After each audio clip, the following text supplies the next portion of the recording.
Hello दोस्तों, मैं दिलीप चौधरी एक बार फिर से आपका स्वागत करता हूं आपके अपने यूट्यूब चैनल नॉलेज जोन पर। आज हम लोग देखेंगे मानव शरीर से कुछ महत्वपूर्ण प्रश्नों को इस वीडियो में। चलिए, सबसे पहला प्रश्न हम लोग यहाँ पे है कि मानव शरीर में रुधिर का कितना प्रतिशत प्लाज्मा होता है। तो प्यारे दोस्तों, ये क्वेश्चन काफ़ी महत्वपूर्ण है कि मानव शरीर में जो ब्लड होता है, जो रुधिर होता है, उसमें कितना परसेंट आपको प्लाज्मा देखने को मिलता है। तो इसका प्यारा सा जवाब है 55%। यानी मानव शरीर के जो ब्लड होता है, यानी ब्लड के हिस्से में 55% यानी 55% आपको प्लाज्मा देखने को मिलता है। और जो बच रहा 45% में आपको श्वेत रक्तकणिका और लाल रक्तकणिका और प्लेटलेट्स, ये तीनों एग्जिस्ट करते हैं इस 45% में। बाकी जो 55% है वो प्लाज्मा होता है प्यारे दोस्तों, ठीक है। तो आपका जो राइट आंसर होगा यहाँ से वो होगा 55%, ठीक है। कितना? 55%। आपको चित्र में दिखाई दे रहा होगा ये जो आपको दिखाई दे रहा है, ये चाय के कलर का, ठीक है ना। ये चाय के कलर का जो आपको दिखाई दे रहा है, ये बीच बीच में ऐसे, ये आपका प्लाज्मा है, ठीक है। ये आपका क्या है? ये सब के सब आपके प्लाज्मा है। तो आपने ये क्वेश्चन आपको क्लियर हो जाना चाहिए कि जो मानव शरीर में ब्लड होता है उसमें 55% आपका प्लाज्मा होता है और जो 45% बच रहा है उसमें आपका आरबीसी, डब्ल्यूबीसी और प्लेटलेट्स एग्जिस्ट करते मौजूद होते हैं, ठीक है प्यारे दोस्तों। चलिए, अगला प्रश्न हम लोगों के लिए है यहाँ पे कि प्लाज्मा में कितना प्रतिशत जल होता है। अभी हम लोग क्या देखे हैं प्यारे दोस्तों कि जो आपका ब्लड होता है उसमें 55% प्लाज्मा था। फिर बोला जा रहा है कि प्लाज्मा में कितना परसेंट जल होता है, कितना परसेंट पानी होता है। तो अगर हम देखेंगे यहाँ पे, आप चित्र देख सकते हैं, पानी का आपको यहाँ पे दिखाई दे रहा है वाइट सा, ठीक है। तो प्लाज्मा में आपका 90 से 92% पानी होता है। अब आप सोचिएगा कि प्लाज्मा जो होता है उसमें 90 से 92% यानी बहुत ज़्यादा मात्रा में क्या होता है? पानी होता है। ये 90 से 92% क्या होता है? पानी होता है। तो यहाँ पे आपको 92 नहीं दिखाई दे रहा है बट 90 दिखाई दे रहा है, तो ये वाला ऑप्शन आपके यहाँ पे सही हो जाएगा प्यारे दोस्तों, ठीक है। प्लाज्मा में 90 से 92% तक का जल होता है, ठीक है, इतना जल होता है उसमें। तो यहाँ पे जो राइट आंसर है वो आपका 90% हो जाएगा प्यारे दोस्तों। आपके लिए अगला प्रश्न है कि मानव शरीर में कुल कितनी हड्डियाँ होती हैं। एक बहुत ही ईजी और बहुत ही इंपॉर्टेंट क्वेश्चन है ये कि मानव शरीर में कितनी हड्डियाँ होती हैं। तो यहाँ पे जो हम लोगों का राइट आंसर है वो आपका है ऑप्शन नंबर फर्स्ट। कितना? 206 इतनी हड्डियाँ होती हैं, ठीक है। बट क्या होता है ना, जन्म के समय हड्डियों की संख्या ज़्यादा होती है। जब किसी लड़के या लड़की या किसी भी बॉडी का जो जन्म होता है, ह्यूमन बॉडी का, ठीक है, उसमें आपको जो हड्डियों की संख्या देखने को मिलती है वो 270 देखने को मिलता है। 270 यानी 270 हड्डियाँ देखने को मिलती हैं जब वो जन्म लेता है बच्चा। लेकिन क्या होता है ना, जब वो धीरे धीरे ग्रोथ करता है, बड़ा होता है, तो उसकी हड्डियाँ जो होती है ना, वो दो हड्डी मिल करके एक हड्डी कन्वर्ट हो जाता है। मतलब कई हड्डियाँ ऐसे आपस में ज्वाइंट हो जाता है जिससे वो हड्डी सिंगल गिने जाने लगता है। इसलिए हड्डियों की जो संख्या होती है वो घट जाती है। तो घट के बचता कितना है? 206। तो आपका जो राइट आंसर है वो कितना हो गया? 206 हड्डी। तो यहाँ पे जो प्रश्न था कि मानव शरीर में कुल कितनी हड्डियाँ होती हैं, तो आपका जो राइट आंसर हो गया वो 206 हड्डियाँ होती हैं प्यारे दोस्तों, ठीक है। चलिए, अगला प्रश्न देख लेते हैं। अगला प्रश्न है मानव शरीर में सर्वाधिक मात्रा में कौन सा तत्व पाया जाता है। तो मानव शरीर में सर्वाधिक मात्रा में आपको ऑक्सीजन देखने को मिलता है। क्या? ऑक्सीजन। अब मिस प्रिंट से यहाँ पे आपको ऑप्शन में ऑक्सीजन नहीं प्रिंट हुआ है, ठीक है। तो यहाँ पे आप लोगों को जो याद रखना होगा वो ऑक्सीजन रखना होगा ध्यान से, ठीक है। ऑक्सीजन सबसे ज़्यादा मात्रा में पाया जाता है। अगला प्रश्न आपके लिए है कि मानव शरीर की कोशिका में गुणसूत्रों की संख्या कितनी होती है। मानव शरीर की कोशिकाओं में गुणसूत्रों की संख्या कितनी होती है। तो प्यारे दोस्तों, जो मानव शरीर की कोशिकाएं हैं उसमें गुणसूत्रों की संख्या होता है 23 जोड़े। कितना? 23 जोड़े। अब 23 जोड़े को अगर जोड़ा है ना, जोड़ा का मतलब दो दो करके एक जोड़ा होता है, दो का एक जोड़ा, तो यहाँ 23 जोड़े हैं। तो टोटल गुणसूत्र कितने हो जाएंगे? 23 दूना कितना? 46। यानी जो टोटल गुणसूत्रों की संख्या होगी वो कितना होगा? 46 होगा प्यारे दोस्तों, ठीक है। अच्छा, यहाँ पे हम आपको एक चीज़ और बताना चाहेंगे, थोड़ी सी जानकारी आप एक्स्ट्रा भी ले लीजिए। जो 23 जोड़े आपको गुणसूत्र देखने को मिलते हैं, इसमें से 22 जोड़े जो होते हैं वो ऑटोसोम होते हैं, ठीक है ना, जो पुरुषों में और महिलाओं में दोनों में समान होता है, ठीक है। जैसे आपको टोटल जो गुणसूत्र देखने को मिलता है मानव शरीर की कोशिकाओं में वो होता है 23 जोड़े, ठीक है, जिसमें 22 जोड़े जो होता है वो ऑटोसोम होता है। ऑटोसोम का मतलब ये महिलाओं में और पुरुषों में कॉमन होता है, ये दोनों में समान होता है, ठीक है।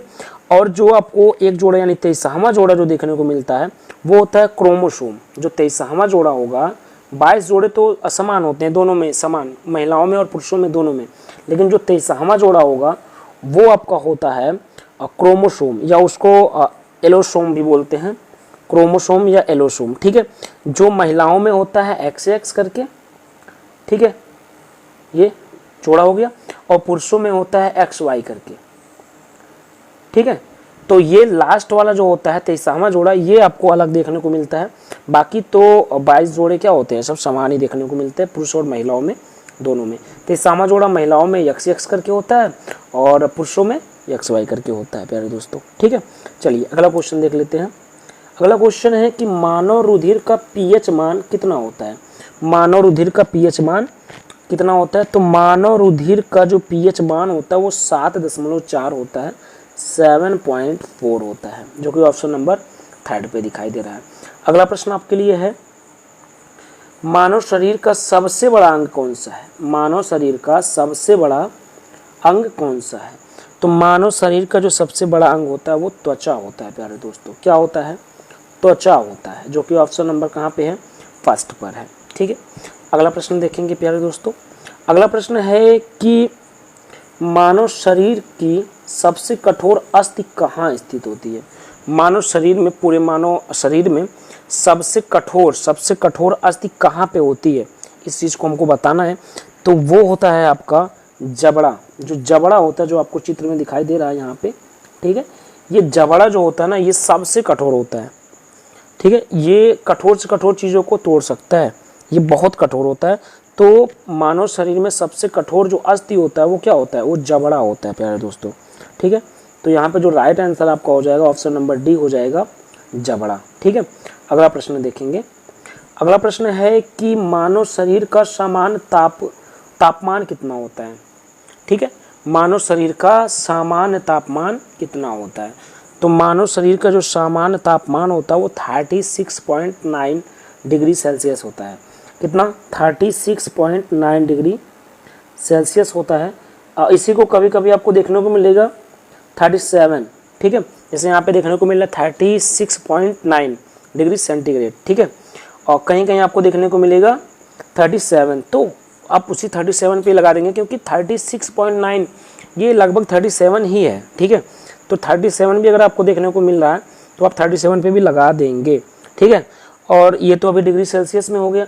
अगर कभी फ़ारेनहाइट में देखने को मिल जाता है कि मानव शरीर का तापमान कितना होता है, और यहाँ सब फ़ारेनहाइट में दिया हो, जैसे यहाँ पे सेल्सियस में है वहाँ फ़ारेनहाइट में हो, तो आपको बताते चलें कि फ़ारेनहाइट में जो सामान्य मानव शरीर का जो सामान्य तापमान होता है वो 98.6 डिग्री फ़ारेनहाइट होता है, ठीक है।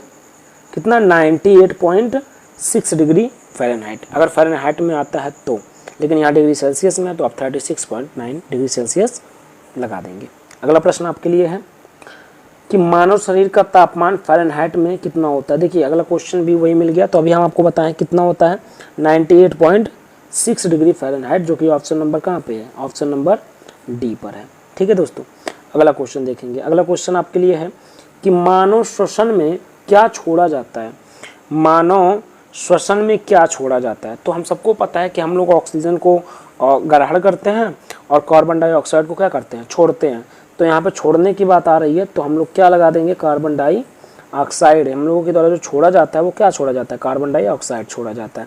ये देख लीजिए चित्र में आपको दिखाई भी दे रहा है, यहाँ पे कार्बन डाइऑक्साइड ये छोड़े गए हैं सब, ठीक है। चलिए अगला क्वेश्चन देखेंगे। अगला क्वेश्चन आपके लिए है कि मानव शरीर में सबसे छोटी हड्डी कौन सी होती है। मानव शरीर में सबसे छोटी हड्डी कौन सी होती है, तो मानव शरीर में जो सबसे छोटी हड्डी होती है प्यारे दोस्तों वो होता है स्टेपिस, ठीक है। स्टेपिस सबसे छोटी हड्डी होती है, जो कि ऑप्शन नंबर आपको सी पे दिखाई दे रहा है। स्टेपिस ये सबसे छोटी हड्डी होती है प्यारे दोस्तों, ठीक है ना। यहाँ आपको दिखाई दे रहा है, यहाँ पे ये सबसे छोटी हड्डी होती है, ठीक है। अगला क्वेश्चन देखेंगे, यहाँ पे है कि स्टेपिज हड्डी, जो अभी हमने आपको बताया कि सबसे छोटी हड्डी होती है पूरे ह्यूमन बॉडी का, स्टेपिज हड्डी मानव शरीर में कहाँ स्थित होता है। तो चित्र आपको दिखाई दे रहा है, ये मानव शरीर के कान में स्थित होता है, कान के भीतर होता है, ठीक है ना। तो कान में यहाँ पे आपका राइट आंसर हो जाएगा। जो स्टेपिज हड्डी होती है वो कहाँ होती है, कान में होती है, ठीक है। तो आपका यहाँ पे ऑप्शन नंबर डी सही हो जाएगा। अगला क्वेश्चन देखेंगे, अगला क्वेश्चन आपके लिए है कि मानव शरीर की सबसे बड़ी हड्डी कौन सी है, ठीक है ना। मानव शरीर की सबसे बड़ी हड्डी का नाम क्या है। छोटी हड्डी का तो हमने बता दिया, स्टेपिज, जो कि कान के अंदर होता है, ठीक है। बड़ी हड्डी क्या होता है, बड़ी हड्डी आपका होता है फीमर, ठीक है ना। बड़ी हड्डी क्या होता है, फीमर होता है। मानव शरीर की सबसे बड़ी हड्डी फीमर होता है, ठीक है। जो यहाँ आपको दिखाई दे रहा है ये रेड कलर में, ये वाला, ठीक है ना। ये मानव शरीर की सबसे बड़ी और मजबूत हड्डी भी होती है, ठीक है। अगला क्वेश्चन देखेंगे कि मानव शरीर की सबसे बड़ी हड्डी कहाँ स्थित होती है, ठीक है ना। तो ये आपको दिखाई दे रहा है, ये कहाँ पे स्थित है, ये जांघ में स्थित है, ठीक है दोस्तों। तो यहाँ पे जो राइट आंसर हो जाएगा वो क्या हो जाएगा, जांघ, ठीक है। जो आपको मानव शरीर की सबसे बड़ी हड्डी होती है, जिसको हम लोग क्या बोलते हैं, फीमर बोलते हैं, वो जांघ में स्थित होती है, ठीक है दोस्तों। तो यहाँ पे हमने जांघ टिक कर दिया। अगला क्वेश्चन हम लोगों के लिए है कि मानव शरीर में सही संचालन के लिए अत्यधिक आवश्यक तत्व कौन सा है, ठीक है ना। मानव शरीर की सही संचालक के लिए सबसे अधिक आवश्यकता वाला तत्व कौन सा है, ठीक है। तो अगर आपके मानव शरीर का अच्छे से संचालन करना है तो उसके लिए आपको कार्बोहाइड्रेट, प्रोटीन, वसा, खनिज लवण, ठीक है, विटामिन, जल, ये सारी चीज़ें आपको ज़रूरी पड़ेगी। किसी भी शरीर को अच्छी संचालन देने के लिए ये सारे के सारे चीज़ों की आवश्यकता पड़ेगी। तो यहाँ पे जो राइट आंसर होगा वो होगा सभी, ठीक है दोस्तों। अगला क्वेश्चन आपके लिए है, हमारे भोजन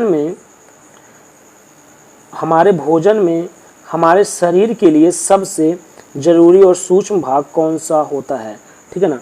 हमारे भोजन में हमारे शरीर के लिए सबसे ज़रूरी भाग कौन सा होता है, ठीक है दोस्तों। तो यहाँ पे जो आपका राइट आंसर है वो है विटामिन।